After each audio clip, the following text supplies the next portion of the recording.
Hello दोस्तों, जय हिंद। आपका स्वागत है मेरे यूट्यूब चैनल अफजलॉजी में। आज मैं आपको भारतीय संविधान में मौलिक अधिकार के बारे में पढ़ाने वाला हूँ। मौलिक अधिकार के साथ साथ इसे मूल अधिकार के नाम से भी हम जानते हैं। सबसे पहले क्वेश्चन उठता है कि मौलिक अधिकार होते क्या हैं। देखो, नाम समझो। मूल का मतलब होता है चाहिए।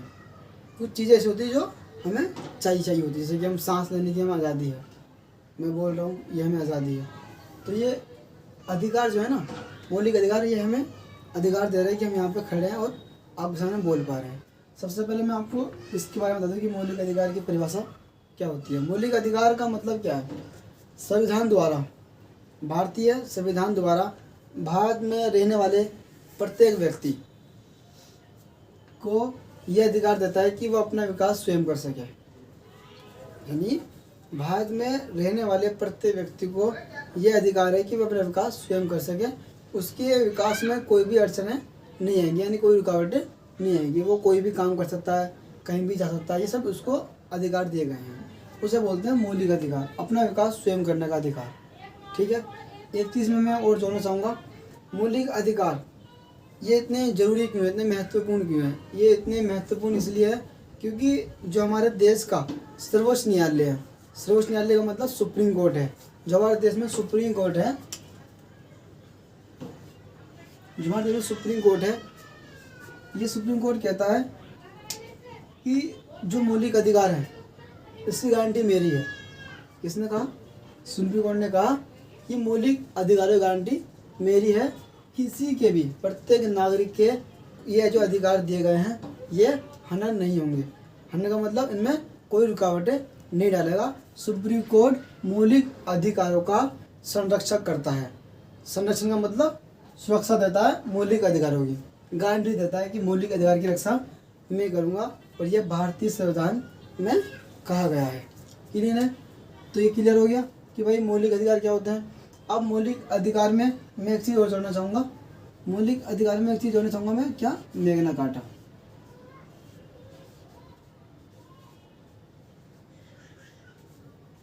Magna carta.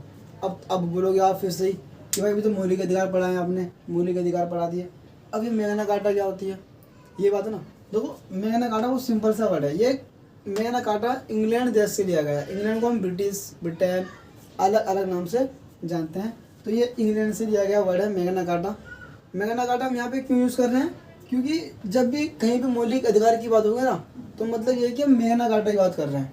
और अगर मैग्ना कार्टा की बात होगी तो मौलिक अधिकार की बात कर रहे हैं। नॉर्मल सी बात यह है कि ये बोल लो या ये बोल लो, बात एक ही है। अब इसका मतलब क्या होता है वो मैं आपको बताता हूँ।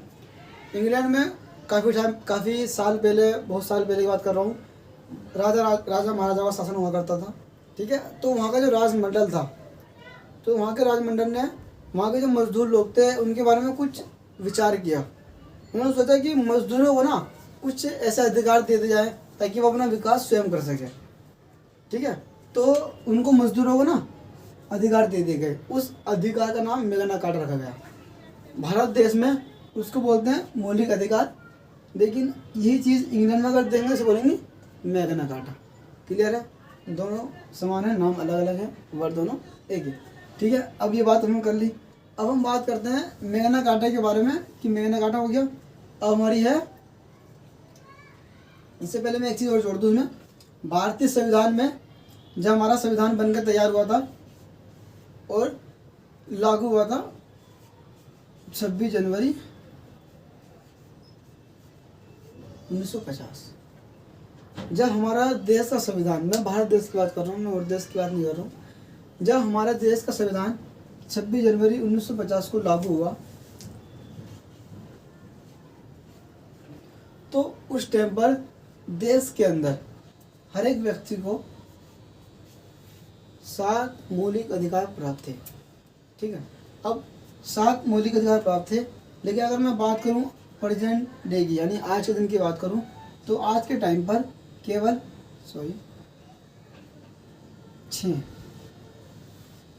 6 मौलिक अधिकार प्राप्त हैं। भारत में रहने वाले प्रत्येक नागरिक को, हर एक नागरिक को 6 मौलिक अधिकार है।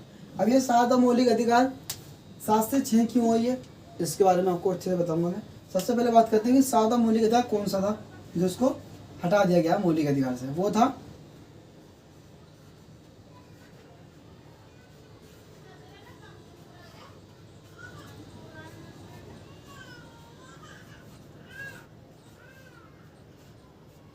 संपत्ति का अधिकार।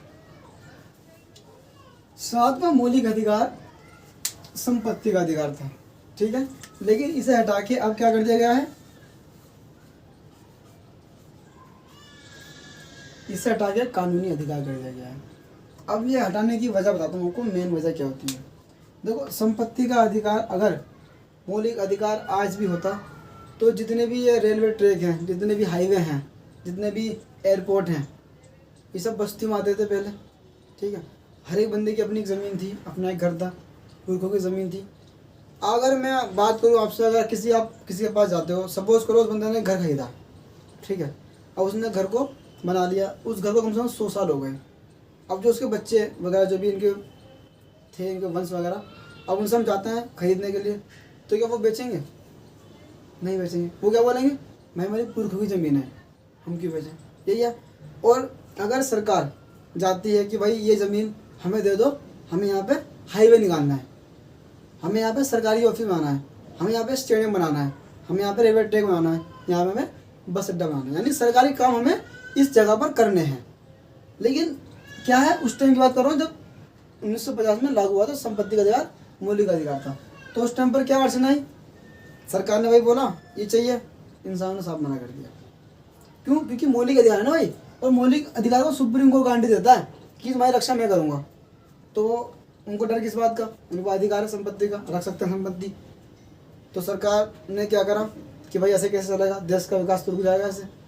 अगर देश भर में हाईवे नहीं होंगे, रेलवे ट्रैक नहीं बनेंगे, एयरपोर्ट नहीं बनेंगे, सरकारी जगह में स्टेडियम नहीं बनेंगे, समझ रहे बात को, तो मतलब विकास नहीं होगा देश का। इससे देश के विकास में क्या होगी, अड़चन आएंगी, रुकावटें पैदा होंगी, होगी नहीं होगी। मानता हूँ जब लागू हुआ था तो मौलिक अधिकार था, क्योंकि उस टाइम पर के जो नेता थे शायद उन्होंने ना सोचा हो कि भाई ये अधिकार मौलिक अधिकार तो हम दे रहे हैं, इससे कोई नुकसान तो नहीं होगा। लेकिन समय समय पर जब पता चला कि हाँ देश के विकास में रुकावटें पैदा हो रही हैं इस अधिकार की वजह से, किसके अधिकार की वजह से, संपत्ति के अधिकार की वजह से। क्यों? क्योंकि ये मौलिक अधिकार था और सुप्रीम कोर्ट गारंटी देता है इसकी कि हम इसकी रक्षा करेंगे अधिकार को तुम्हारे, तो इसलिए लोगों को डर नहीं था। तो सरकार ने क्या करा, सरकार ने 44वें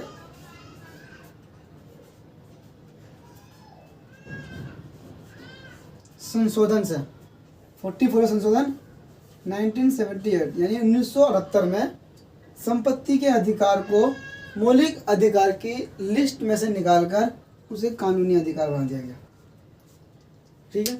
अब मैंने नॉर्मल तो बताया आपको, लेकिन मैं आपको एक चीज़ बता दूं, आप सोच रहे होंगे कि ये क्या होता है, संशोधन क्या होता है, 44वें संशोधन क्या, पहला क्यों नहीं है ये पूछोगे आप।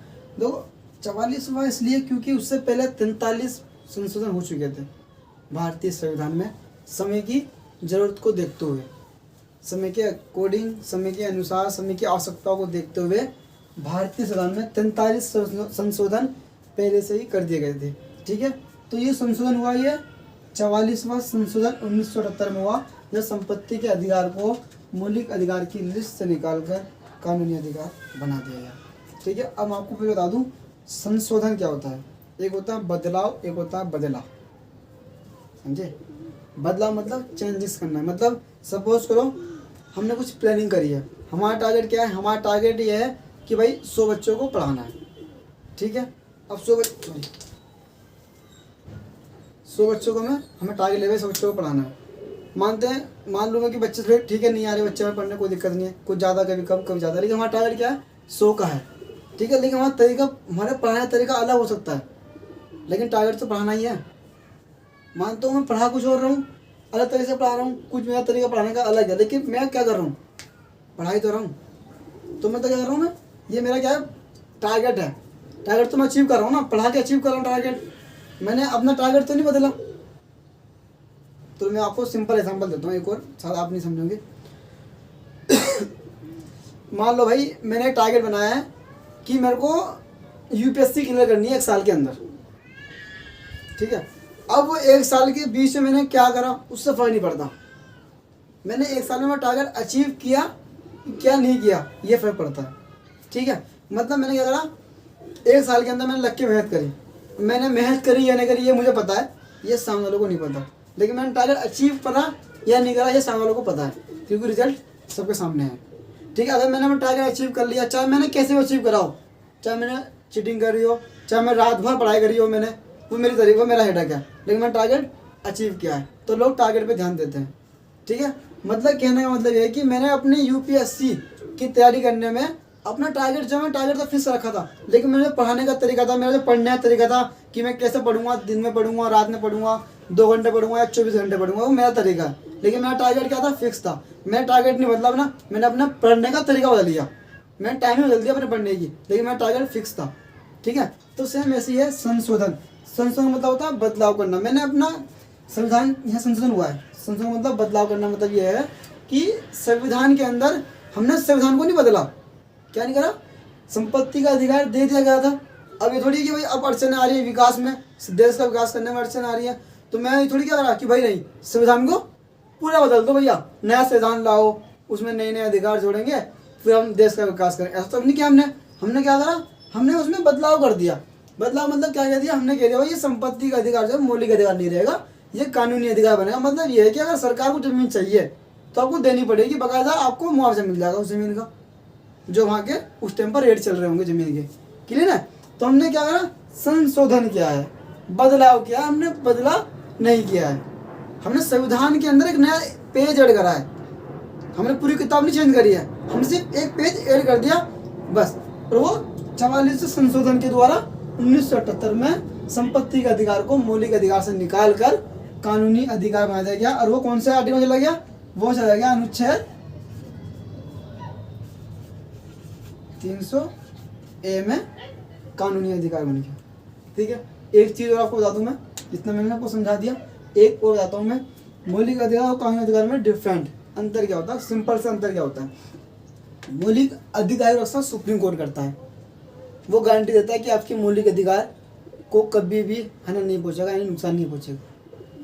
कानूनी अधिकार को सुप्रीम कोर्ट गारंटी नहीं देता। सिंपल सा अर्थ है, सिंपल सा अंतर है। क्लियर है, क्लियर है, समझ में आ गया आपको। अब मैं आपको क्रम वाइज बता दूं कि हमारे जो 6 मौलिक अधिकार अभी हमारे पास हैं वो कौन कौन से हैं। शायद आपको ये समझ में आ गया, संपत्ति, संशोधन, अनुच्छेद वगैरह। क्लियर है, अब मैं इसको मिटा रहा हूँ, मैग्ना कार्टा को भी, सुप्रीम कोर्ट को भी।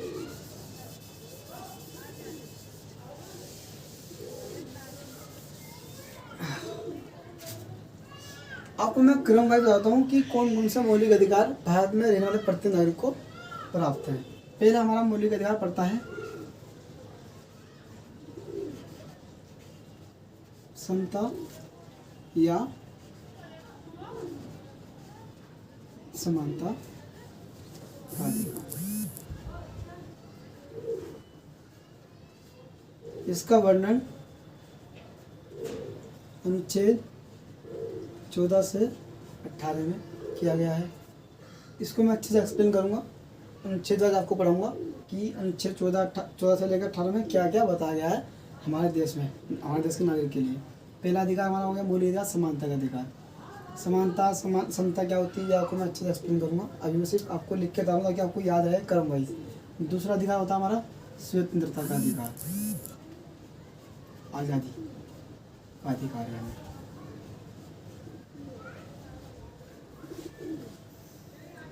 तीसरा हमारा अधिकार है शोषण के विरुद्ध अधिकार।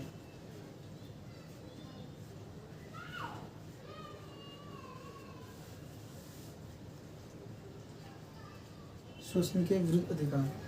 चौथा हमारा अधिकार है धार्मिक स्वतंत्रता का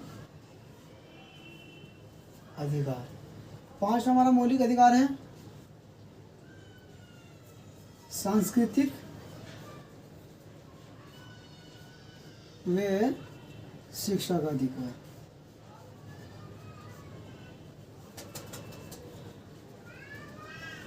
पांचवा सबसे इम्पोर्टेंट इन सब में अधिकार हमारा कौन सा है, छठा संवैधानिक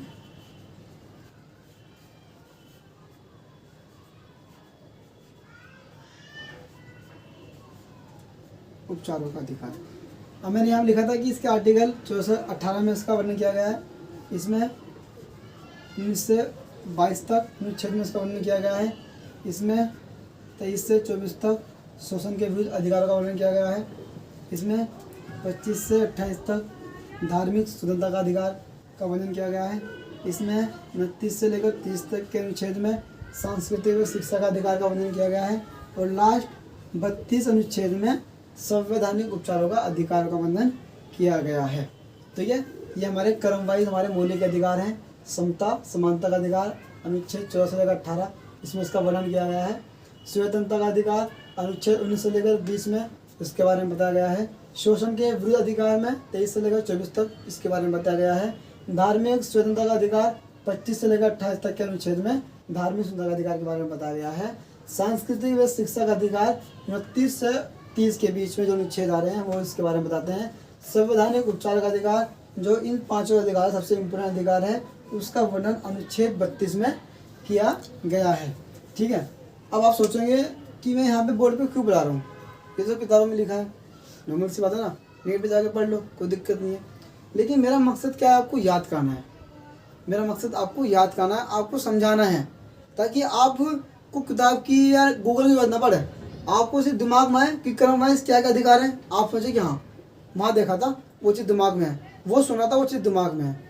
तो मेरा मकसद आपको क्या है, क्रम वाइज याद कराना, क्रम वाइज समझाना मेरे, ताकि आपको ये पता होना चाहिए कि एक आम नागरिक के अधिकार क्या होते हैं। मैं आपको इन सब अधिकारों के बारे में सबको पढ़ाऊंगा अच्छे से कि कौन कौन से अधिकार में कौन कौन से हमें अधिकार हैं। देखो समानता का अधिकार है, समानता के अधिकार के अंदर कितना आर्टिकल है, 14, 15, 16, 17, 18।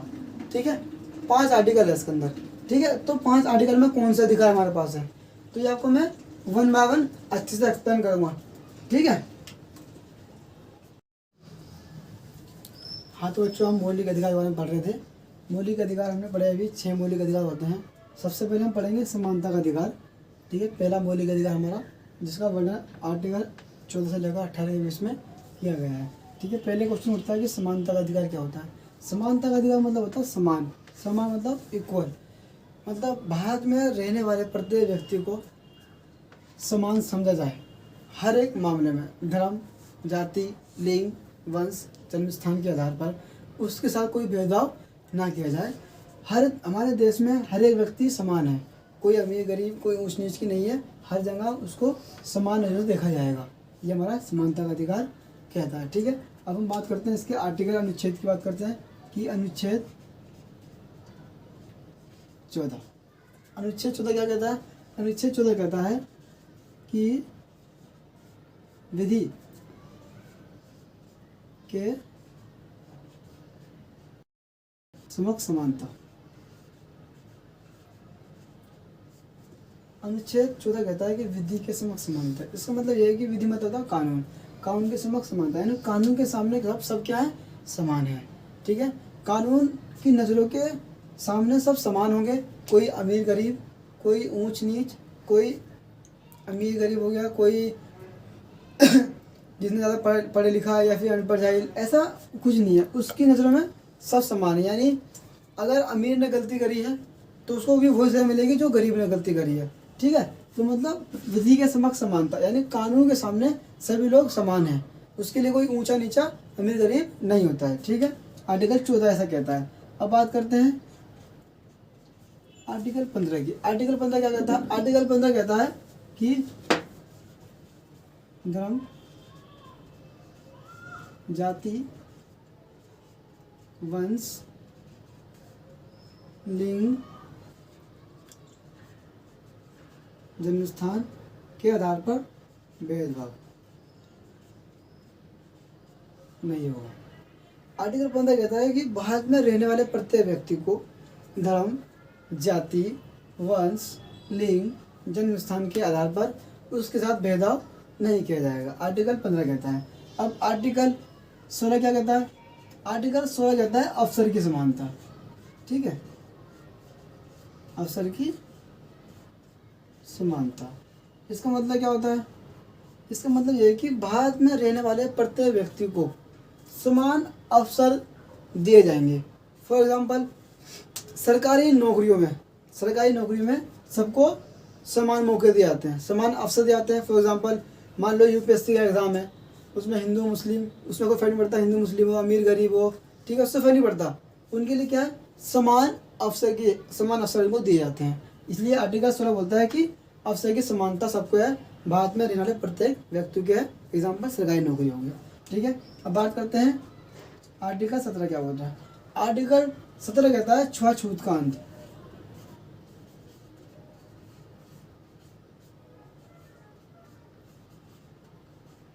आर्टिकल कहता है छुआछूत का अंत। देखो पहले क्या था, हमारे संविधान बनने से पहले क्या होता था, ऊंच नीच बहुत करते थे लोग, है ना, ऊंच नीच बहुत करते थे लोग। ऊंच नीच से क्या होता था कि अगर कोई गरीब इंसान अगर अमीर परिवार में जाके बैठ जाए ना, तो उसको बहुत गंदा समझते थे, ठीक है, उसको धुलाई करते थे। मतलब ऊंच नीच की भावना बहुत थी कि अगर वो टच कर ले तो हमारा गंदा हो गया, हम नापाक हो गए, ऐसा बोलते थे लोग।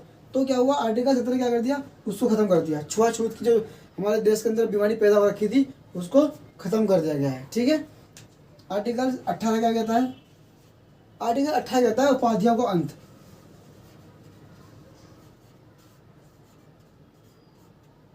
उपाधियों का अंत। तो उपाधि क्या होती है आपको बताता हूँ। जैसे कि सपोज करो मेरा नाम क्या है, मेरा नाम अफजल है, मेरा पूरा नाम मोहम्मद अफजल है, ठीक है, लेकिन मैं क्या कर रहा हूँ आपको, मैं पढ़ा रहा हूँ आपको, ठीक है, यानी आपको मैं पढ़ा रहा हूँ, तो मेरी उपाधि क्या हुई, एज अ टीचर, अध्यापक अफजल, टीचर अफजल, ये होगा ना, तो ये क्या है, ये उपाधि है। ठीक है, क्लियर है। तो मतलब पहले क्या होता था, पहले हमारा देश आज़ाद होने से पहले ना, जो राजा महाराजा होते थे वो किसी को भी कुछ ही बोल देते थे। यानी जैसे कि सपोज करो किसी ने अच्छा काम करा है तो उसको ना किसी चीज़ की उपाधि दे दी, उपाधि में कोई नाम दे दिया, ठीक है, वो एक सम्मान होता था उसके लिए, तो वो उपाधि होती थी। लेकिन हमारे संविधान ने आर्टिकल 28 में कह दिया कि उस उपाधि को अंत कर देंगे। ठीक है, उपाधि सिर्फ वही रहेगी जो इंसान अपनी मेहनत से उसको अचीव करेगा, उसे प्राप्त करेगा। फॉर एग्जांपल जैसे डॉक्टर की उपाधि होती है, डॉक्टर पढ़ लिख के बना, अपनी मेहनत से बना, तो वो एक उपाधि उसने पढ़ लिख कर अचीव करी है, अपनी मेहनत से अचीव करी है। दूसरी मैंने आपको बताया अध्यापक, ये भी एक तरह की उपाधि हो गई जो उन्होंने खुद अचीव करी है। भारत रत्न पुरस्कार आपने सुना होगा, ठीक है, इसमें क्या होता है, वो अपनी मेहनत से उसको दिया जाता है। ठीक है, तो ध्यान रखना, कभी भी कोई अगर किसी को उपाधि मिल रही है ना, तो वो अपने आगे, अगर वो बिना मेहनत से उस चीज़ को मिली है तो वो अपने नाम क्या कभी यूज़ नहीं करेगा। लेकिन जिसने अपनी मेहनत से उस चीज़ को अचीव करा, जैसे डॉक्टर लोग अपने नाम क्या डॉक्टर यूज़ करेंगे, क्योंकि उन्होंने अपने मेहनत से वो चीज़ अचीव करी है, इसलिए उपाधि। हाँ तो बच्चों हमने पहला अधिकार पढ़ लिया था कि समानता अधिकार क्या होता है, उसके आर्टिकल भी हमने पढ़ लिया कि 14, 15, 16, 17, 18 में कि क्या क्या बताया गया है। अब हम पढ़ेंगे मौलिक अधिकार, दूसरा मौलिक अधिकार पढ़ेंगे जो कि काफ़ी इम्पोर्टेंट मौलिक अधिकार है। यह है आपका अधिकार, स्वतंत्रता का अधिकार। इसका वर्णन 19 से 22 अनुच्छेदों के बीच में किया गया है। ठीक है, अब हम बात करते हैं अनुच्छेद 19 की। अनुच्छेद 19 में क्या बताया गया है, अनुच्छेद 19 में क्या बताया गया है,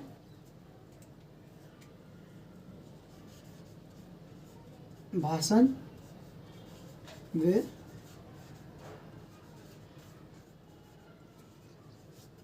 अभिव्यक्ति की स्वतंत्रता। ठीक है, आर्टिकल 19 में भाषण व अभिव्यक्ति की स्वतंत्रता के बारे में बताया गया है। इसका मतलब क्या है, भाषण देने की आज़ादी, अभिव्यक्त करने की आज़ादी। अभिव्यक्त का मतलब खुद को अपने बारे में बताने की आज़ादी हमें है, हमें भाषण देने की आज़ादी है। ठीक है, लेकिन हमें उतनी लिमिट तक आज़ादी है कि हम कुछ ऐसा ना बोले जिससे हमारे संविधान का उल्लंघन हो। हम एक लिमिट में, एक दायरे में रहकर ही हम भाषण दे सकते हैं और अपने बारे में रिप्रेजेंट कर सकते हैं, बता सकते हैं। ठीक है, ये हो गई भाषण की स्वतंत्रता। अब भाषण की आज़ादी, अभिव्यक्ति की आज़ादी जो है, इसके 6 पार्ट हैं। कितना पार्ट है, 6 पार्ट हम क्रम वाइज पढ़ेंगे। ठीक है, पहला पार्ट हम पढ़ेंगे इसका कि पहले पार्ट में क्या होता है बता देता हूँ आपको। पहला है, हमें इसमें पढ़ेंगे बोलने की स्वतंत्रता।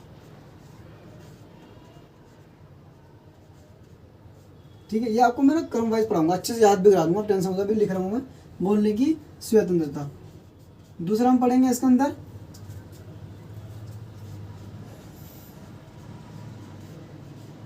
एकत्रित होने की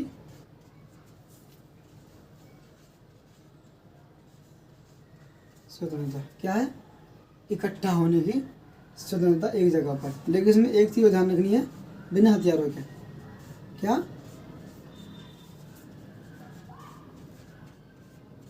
बिना हथियार के एकत्रित होने की आज़ादी, यानी इकट्ठा होने की आज़ादी। तीसरा पॉइंट क्या है? सभा या समूह बनाने की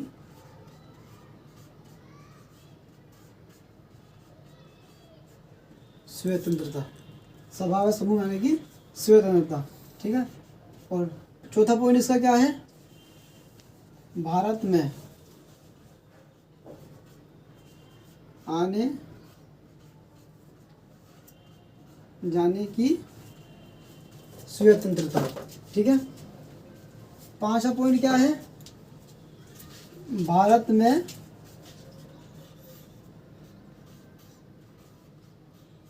निवास करने की स्वतंत्रता। छठा पॉइंट क्या है? भारत में आजीविका मतलब व्यापार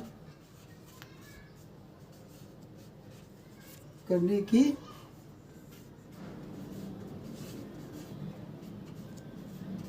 स्वतंत्रता।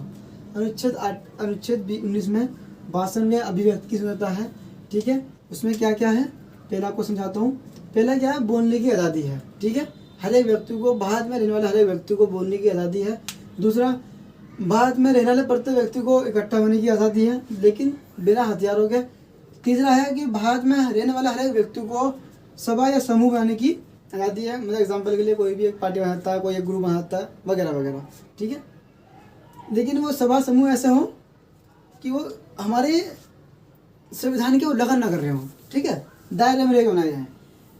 और चौथा क्या है? भारत में आने जाने की आज़ादी है। मतलब भारत के किसी भी कोने में हम घूमने फिरने आ जा सकते हैं बिना किसी रोक टोक के। भारत में निवास करने की, मतलब रहने की आज़ादी है। मतलब भारत के किसी भी कोने में हम रह सकते हैं। पहले अपवाद था कि जम्मू कश्मीर में नहीं रह सकते क्योंकि धारा 370 लागू होती थी, लेकिन हाल ही में मोदी सरकार ने धारा 370 को हटा दिया गया है, तो ये भी अपवाद हट गया है। ठीक है। अब चौथा पॉइंट क्या है? भारत में आजीविका या व्यापार करने की सुविधा, यानी भारत में रहने वाले प्रत्येक व्यक्ति को कोई भी व्यापार करने की आज़ादी है। वो अपनी मर्जी से कोई सा ही व्यापार करता है, बशर्ते वो देश के हित में हो, ना कि देश के खिलाफ हो। अब आप सोचेंगे कि यार ये 6 पॉइंट है, हम कैसे याद करें, है ना। अब मैं आपको सिंपल तरीका देता हूँ याद करने का। ठीक है भाई, सपोज करो मुझे अपनी बात सरकार तक पहुँचानी है। क्या करनी है? मुझे अपनी बात सरकार तक पहुँचानी, तो मैं क्या करूँगा? सबसे पहले मैं बोलूँगा। ठीक है। मुझे बोलने की आज़ादी हो गई, मैं बोला, मेरी आवाज़ सरकार तक नहीं पहुँची, तो मैंने क्या करा? मैं इकट्ठा हो गया, मैंने कुछ लोगों को एक जगह इकट्ठा कर लिया। ठीक है। लेकिन बिना हथियारों को मैंने कुछ लोगों को एक जगह इकट्ठा कर लिया, अभी भी मेरी बात नहीं पहुँची सरकार तक। अब मैंने क्या करा? अब मैंने सभा समूह बना लिया, अपना बड़ा ग्रुप बना लिया, अभी मेरी बात नहीं पहुँची। अब मैंने क्या करा? अपनी बात पहुँचाने के लिए सरकार के पास मैं भारत के कोने कोने में जाने लग गया। अपनी बात सुनाने के लिए भारत के कोने कोने में मैंने जाना स्टार्ट करा, घूमना फिरना स्टार्ट करा, ताकि मेरी बात सरकार तक पहुँचे। मैंने जगह जगह बंदे इकट्ठे करे। उसके बाद क्या करा? अब भाई अब मैं जब कहीं जाऊँगा तो नॉर्मल सी बात है, मैं निवास भी करूँगा, मतलब मुझे रहना ही पड़ेगा एक दिन। और जब मैं वहाँ पे रहूँगा तो मुझे क्या होगी? मुझे भूख तो लगती है भाई, तो मैं क्या वहाँ पे अपना व्यापार भी कर सकता हूँ।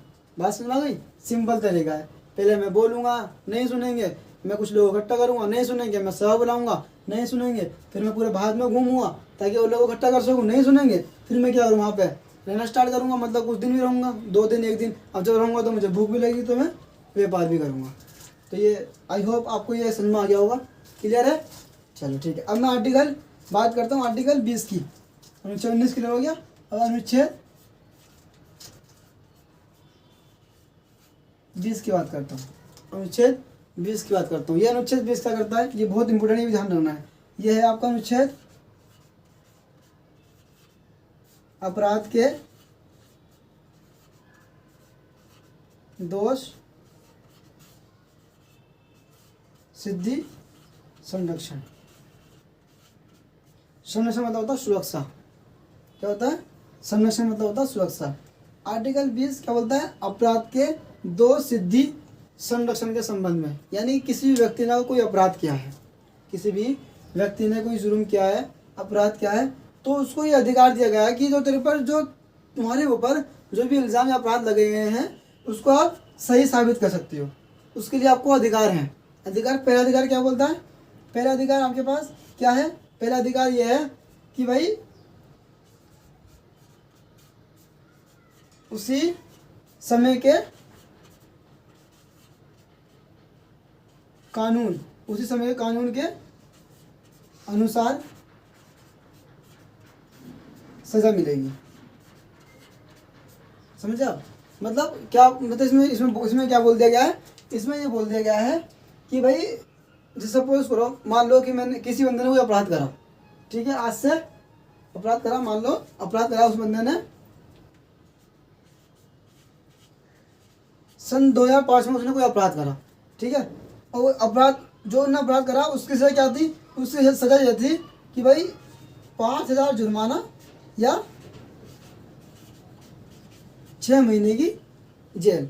ठीक है, सजा क्या थी कि भाई 2005 में किसी बंदे ने कोई अपराध करा, उसकी सजा यह थी कि भाई उसको 5,000 जुर्माना या फिर 6 महीने की जेल उसको होगी, ये सजा थी 2005 में उसकी। ठीक है, लेकिन अब क्या हो गया, अब 2022 चल रहा है, ठीक है, अब 2022 चल रहा है, और उसकी जो अमाउंट था, जो ये रकम थी, ये बढ़कर कितने हो गई, ये बढ़कर हो गई 10,000 रुपये, और ये हो गई 1 साल की जेल। ठीक है, अब आप लोग सोच रहे होंगे कि मैंने लिखा था ना अभी, उसी समय के कानून के अनुसार सजा, यानी जिस टाइम पर, जिस समय पर उस बंदे ने अपराध किया है, उस बंदे ने अपराध किया है, तो उसे उसी के अकॉर्डिंग सजा मिलेगी, ना कि आज के कानून के अकॉर्डिंग सजा मिलेगी। यानी 2005 में जो सजा का प्रावधान था, यानी 6 महीने की जेल, तो उसको 6 महीने की जेल मिलेगी, ना कि 2022 के अकॉर्डिंग 1 साल की जेल दी जाएगी उसको। क्लियर है? तो मतलब यह है कि उसी समय के कानून, जो उस टाइम में कानून था, उस कानून के अकॉर्डिंग उसे सजा मिलेगी, ना कि आज के कानून के अकॉर्डिंग उसे सजा मिलेगी। ठीक है, ये क्लियर है? अब मैं ऊपर के कुछ पॉइंट मिटा दूँ ताकि आपको अच्छे से समझ में आ जाए। ठीक है, अभी एक अधिकार से दे दिया, अब दूसरा अधिकार क्या दिया, दूसरा अधिकार से ये दिया कि जोर जबरदस्ती गवाही, मतलब किसी भी अपराधी को अपने खिलाफ जोर जबरदस्ती से गवाही देने के लिए मजबूर हम नहीं कर सकते हैं। यानी कहना मतलब यह है कि हम किसी भी अपराध के लिए उसे ये कबूल नहीं कर सकते जबरदस्ती कि तुम कबूल करो कि तुमने अपराध किया है, तुम कबूल करो कि तुमने चोरी किया है, तुम कबूल करो कि तुमने ये चीज़ किया है। तो मतलब हमें मौलिक अधिकार हमारे पास ये है, जिसने अपराध किया उसके पास मौलिक अधिकार ये होता है कि उसको खुद के खिलाफ गवाही देने के लिए हम जबरदस्ती नहीं कर सकते हैं। दूसरा अधिकार यह है। अब तीसरा अधिकार यह है सॉरी, तीसरा अधिकार यह है कि एक अपराध की एक सजा, यानी एक अपराध की केवल एक ही बार सजा मिलेगी उसको। ये नहीं कि अभी हमने किसी बंदे ने अपराध करा, उसे जेल हुई 6 महीने की, वो जेल काट के आ गया, वापस से पुलिस वालों ने पकड़ लिया, फिर सजा मिल ली, नहीं, ऐसा नहीं। एक अपराध की केवल एक ही बार से सजा मिलेगी, ये उसका मौलिक अधिकार है। फिर बात कर रहे थे हम स्वतंत्रता का अधिकार, जो कि हम आर्टिकल पढ़ चुके हैं, आर्टिकल 20। अब बात आती है हमारे अनुच्छेद 21 की। अनुच्छेद 21 क्या कहता है? ये कहता है प्राण व दैहिक स्वतंत्रता। प्राण व दैहिक स्वतंत्रता, इसका मतलब क्या होता है? मतलब इसका होता है कि जीने का अधिकार, जीवन का अधिकार। प्राण व दैहिक स्वतंत्रता व अधिकार होता है जिसमें प्रत्येक व्यक्ति को जीने का अधिकार है। यानी मेरा कहने का मतलब है कि प्रत्येक व्यक्ति को सांस लेने का अधिकार है, प्रत्येक व्यक्ति को खाने का अधिकार है, प्रत्येक व्यक्ति को स्वच्छ पानी पीने का अधिकार है। ये क्या है? ये जीवन का अधिकार है। ठीक है। अब देखो मैं एक चीज़ आपको सिर्फ बता दूं, ये इम्पोर्टेंट क्यों है हमारे लिए। देखो जीवन का अधिकार, सांस लेने का अधिकार एक ऐसा अधिकार हो गया जो इंसान से कोई नहीं छीन सकता। ठीक है। आपको शायद याद होगा, मैं थोड़ी डेट आपको याद दिलाता हूँ, हमारे देश की बात कर रहा हूँ मैं, आपको एक डेट याद जाता हूँ मैं, 25 जून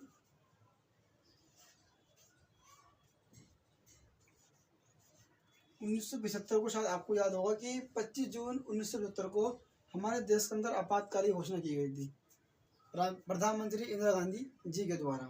ठीक है। 25 जून 1975 को आपातकालीन घोषणा की गई थी। आपातकाल क्या होता है? आपातकाल में क्या होता है? आपातकाल में जो अधिकार हमें दिए गए हैं ना, मौलिक अधिकार, 6 अधिकार जो दिए गए हैं हमें, ये सब क्या होते हैं? स्थगित हो जाते हैं। स्थगित मतलब खत्म हो जाते हैं, किसी के पास कोई अधिकार नहीं रहता है। 6 मौलिक अधिकार बिल्कुल खत्म, किसी से कोई मतलब नहीं। ठीक है। अब हम एक चीज़ मैं आपको बता दूँ, ये अधिकार इम्पोर्टेंट क्यों है। 25 जून 1975 को आपातकाल की घोषणा होने के बाद सारे मौलिक अधिकार हमसे छीन लिए गए, बट एक अधिकार जो हमसे कभी नहीं छीना जाता, वो अधिकार कौन सा है? प्राण में दैहिक स्वतंत्रता का अधिकार। ऐसा अधिकार है जो इंसान से कभी छीना नहीं जा सकता है। जीने का अधिकार, जीवन का अधिकार जो कभी छीना नहीं जा सकता है, चाहे आपातकाल लगे हो, चाहे कुछ भी लगे हो। ये पहला अधिकार है जो कैंसिल नहीं होता है, इसे नहीं छीन सकते हैं। ठीक है। इसमें मैं एक चीज़ और जोड़ना चाहूँगा, अनुच्छेद 21A की बात कर रहा हूँ। अनुच्छेद 21A को क्या हुआ था? सन 2002 में 86 संशोधन, सन 2002 में 86वें संशोधन में क्या हुआ? ये कहा गया, देखो मैंने आपको पहले बताया था कि संशोधन क्या होता है? बदलाव होता है। ठीक है। 86 संशोधन हुआ संविधान के अंदर सन 2002 में। इसमें कहा गया कि 6 से लेकर 14 साल से उम्र के बच्चों के निःशुल्क अनिवार्य शिक्षा कर दी गई। यानी कम से कम 6 से लेकर 14 साल के बच्चों को फ्री शिक्षा और अनिवार्य कर दिया, ताकि हर बच्चों को फ्री शिक्षा दी जाएगी। ये सन 2002 में 86वें संशोधन में प्रावधान हमारे देश में लाया गया। ठीक है। फ्री शिक्षा 6 से 14 साल की उम्र के बच्चों को। क्लियर है ये? आई होप आपको समझ में आ गया होगा। ठीक है। अनुच्छेद 21 में जीने का अधिकार और 21A में क्या है? 6 से 14 वर्ष की उम्र के बच्चों के लिए निःशुल्क और अनिवार्य शिक्षा का प्रावधान। क्लियर है? अब मैं आपको एक चीज़ बता दूं, ये चीज़ हमारी कंप्लीट होगा। अनुच्छेद 21। हमारा लास्ट बचता है इसके अंदर अनुच्छेद 22। मैं ये मिटो देता हूँ। ठीक है। तो मैं यहाँ पे एक चीज़ लिखता हूँ,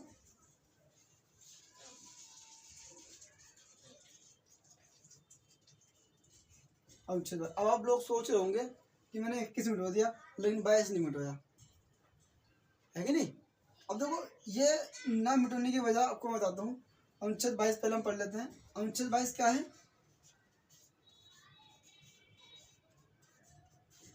गिरफ्तारी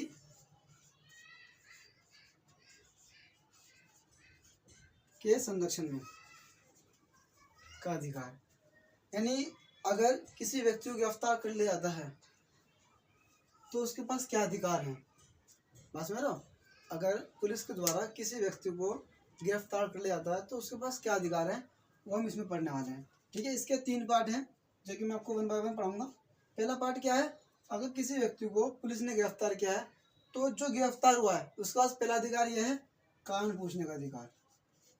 क्या है?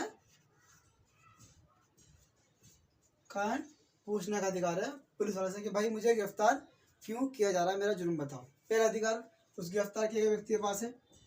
दूसरा अधिकार उसके पास यह है कि 24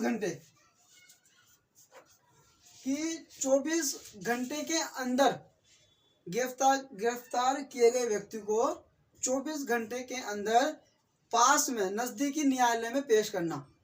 कोई भी न्यायालय, कोई भी कोर्ट में 24 घंटे के अंदर उसको पेश करना जरूरी है। ये अधिकार किसका है? गिरफ्तार किए हुए व्यक्ति का अधिकार है। अगर है ना, इसमें समय कोई फिक्स नहीं है कि किस समय, 24 घंटे के अंदर समय कोई फिक्स नहीं है। ठीक है, यह अधिकार गिरफ्तार किए गए व्यक्ति के पास है। अब अब तीसरा अधिकार क्या है, जो गिरफ्तार हुआ व्यक्ति उसके पास क्या है, मनपसंद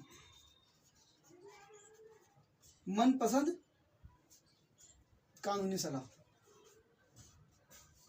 क्या, मनपसंद कानूनी सलाह लेने का अधिकार उसके पास है। जो व्यक्ति गिरफ्तार हुआ है उसे इतना राइट्स है कि वो अपने मनपसंद से कानून की सलाह चाहता है कि भाई मेरे को अगर गिरफ्तार किया गया है तो मुझे किस जुर्म में किया गया है, और अगर किया गया है तो उसको मैं किस तरह से हैंडल कर सकता हूँ। ठीक है, एक तो ये, या फिर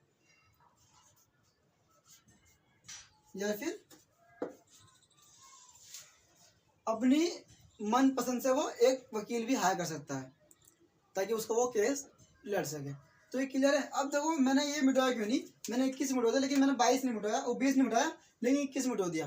देखो आप समझो बात को, ये क्या है, अपराध, और ये क्या है, गिरफ्तारी। ठीक है, अब भाई बहुत से लोग कंफ्यूज होते हैं कि आर्टिकल 20 में अपराध था या आर्टिकल 22 में गिरफ्तारी है, या सोचते हैं कि आर्टिकल 22 में अपराध था या आर्टिकल 20 में गिरफ्तारी थी। पहले समझो बात को, इंसान जब पहले अपराध करेगा तभी तो गिरफ्तारी होगी।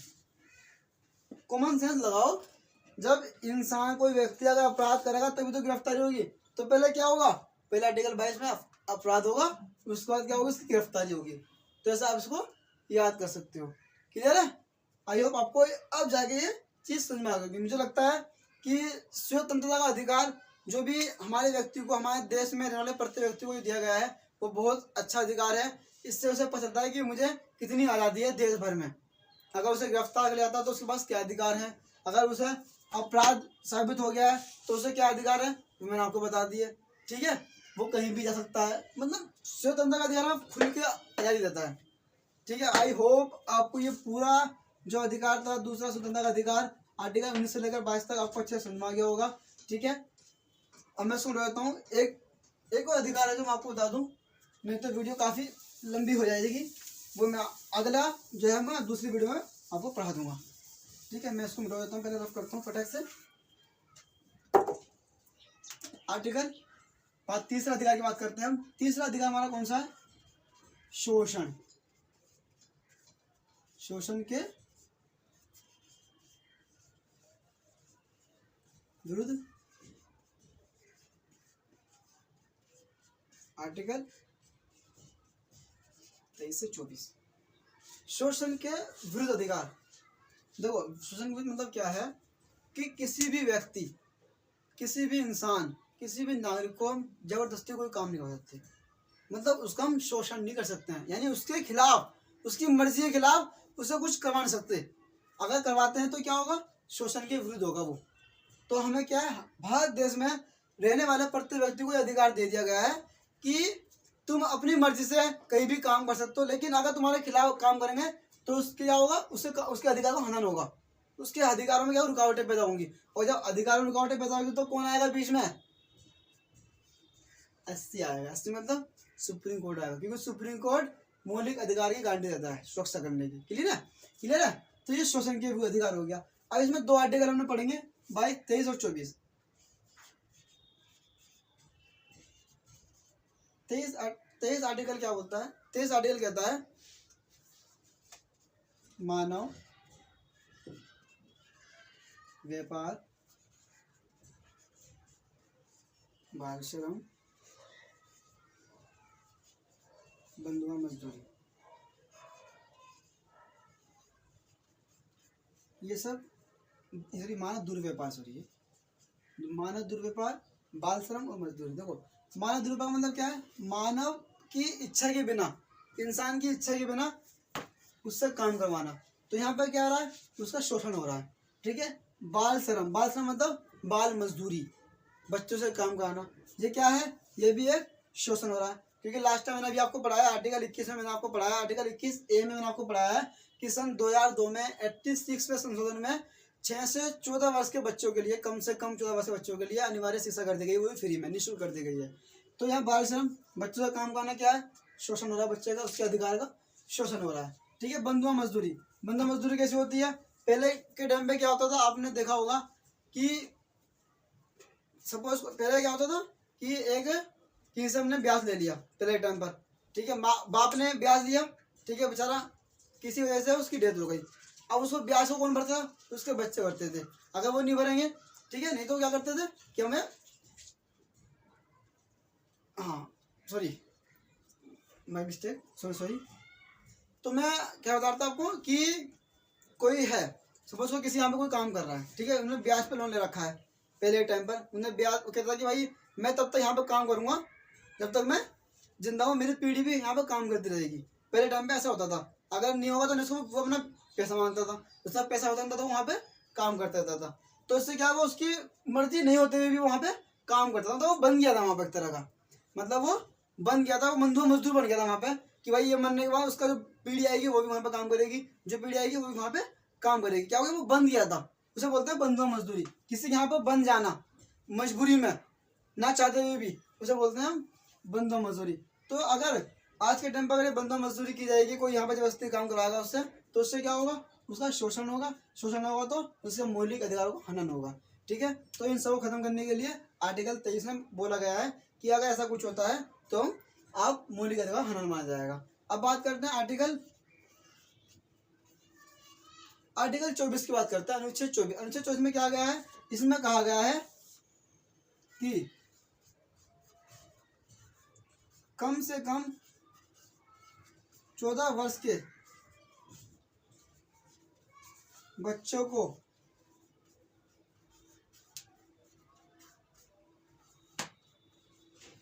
किसी कारखाने